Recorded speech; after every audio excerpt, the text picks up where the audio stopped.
Alright, got my 89 Celica here. Got the head rebuilt by Snow.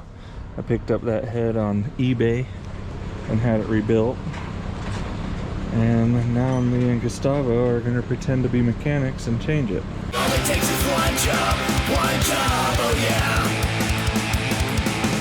All it takes is one job, and everything is gonna be okay. Well, we found out the intake's a lot easier to get from underneath. True story. And then the crank pulley bolt, that guy right there. That guy, I put some heat on him and he buzzed right out with the impact. We tried with a couple of breaker bars. We had to kind of finagle in here to try to get on the flywheel to hold that while I was trying to get that off of there, and that didn't work. It was the heat, a little bit of heat, and then the impact that got it. We're down to valve cover, timing belt,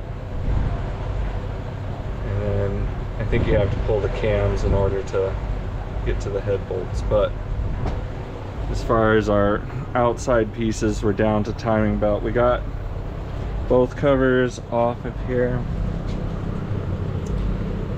and I'm gonna double check that our timing marks are right on this stuff. This one has this hole up here, and then that one is supposed to have some sort of mark down there, but it's probably under the little oil cover seals that I love. And that's what I left off of the Buick wagon when we were working on it. The old draggy wagon. Put that back on right there, right? Anyways, this is a tensioner for the timing belt. We loosen that up and take it off of there. I'm pretty sure we got the water pump and all the other stuff, all the different pulleys with our head gasket kit. I don't think there was a belt going back to the power steering. I think that was missing. One was going up to the alternator and the AC. So we need to double check this and then pull it off there. So there'll be times that you're working on something that you know nothing about. What you need to do is just take your pictures. You got that camera phone, I know you got one. Take a bunch of pictures and do things to where you can make sense of it. Doesn't matter how it's actually supposed to work, but if you can make sense of just the few things, then you can get it back together. So the things that I'm doing is I'm making my own marks on things to line them back up. You know what I mean? Crank, cam, we have water pump and we have oil pump. Those two won't matter on where they're clocked. These are both idlers. That doesn't matter. We just need to make sure our crank is back in the same position, our cam is back in the same position. Now we're not reusing these cams, we're not reusing this head, we are reusing this timing gear. So other thing I did was I marked the cams here, and that'll show me kind of where these ones are. Now I'm gonna have to, you know, I can't use these cams, I'm gonna have to use the other ones that are set up for the valves that we got in that head, but I have a reference here of how this is supposed to go together, you know, and I can mimic it with the other head. Could I get into trouble with this? Sure, but as long as we take it apart at top dead center like we got here, hopefully one way or another we can get it back together. I doubt this is an interference motor, so if you do get it wrong, it just won't run good or right or start or who knows what. Anyways, it would be a timing issue usually, and you just gotta keep trying until you get it right. But hopefully we can get this apart and back together correctly. And what I really hate is a lot of the references I'm looking for on timing this, they're like, oh, just mark your timing belt if you're reusing it. Who's gonna reuse a timing belt? Like, you're not gonna reuse the timing. You got all the way in here, you're not reusing that timing belt. This timing belt looks excellent. I am not reusing it, you know? With everything marked here and everything though, it looks like we're ready to loosen up our timing belt and get it off of here and finally get this head pulled. We'll have to pull the cams out to get to the head bolts, and my fuel rail is not on the intake, it's on the head, which is interesting. So hopefully my new kit of gaskets and stuff comes with injector seals, so I don't have to buy new injectors. But we got a few fuel lines to take off here, and then timing belt, cams, head comes off.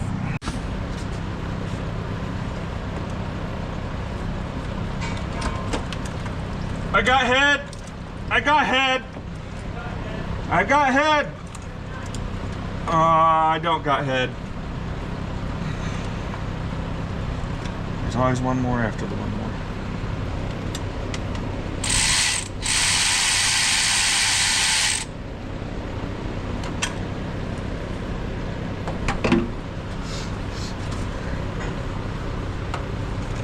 Oh, I got head!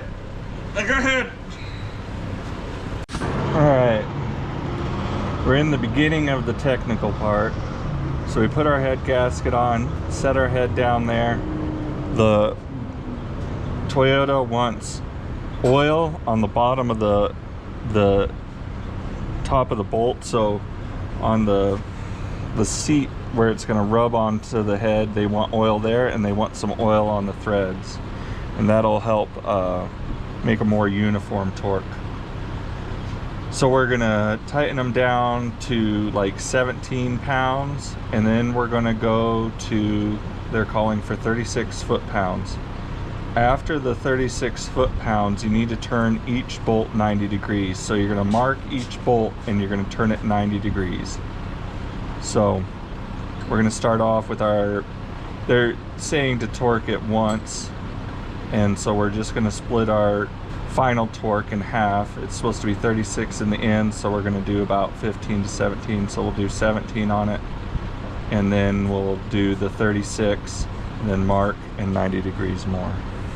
Alright, so we've got the head bolts torqued, and then we did our 90 degrees, and now we're going to set in the exhaust cam on the back here. From the instructions I got and everything, it's kind of hard to figure out, but we're going to kind of do it as we go here. So I'm going to grab the cam and start just setting it in there. We also have a seal that goes on the outside here, and they're showing that the seal goes on after you put the cap on. Some specialty tool. Yeah, it doesn't take much force to get that in there. I think we'll be okay with just setting it in there now. We also have our timing marks over here. And I think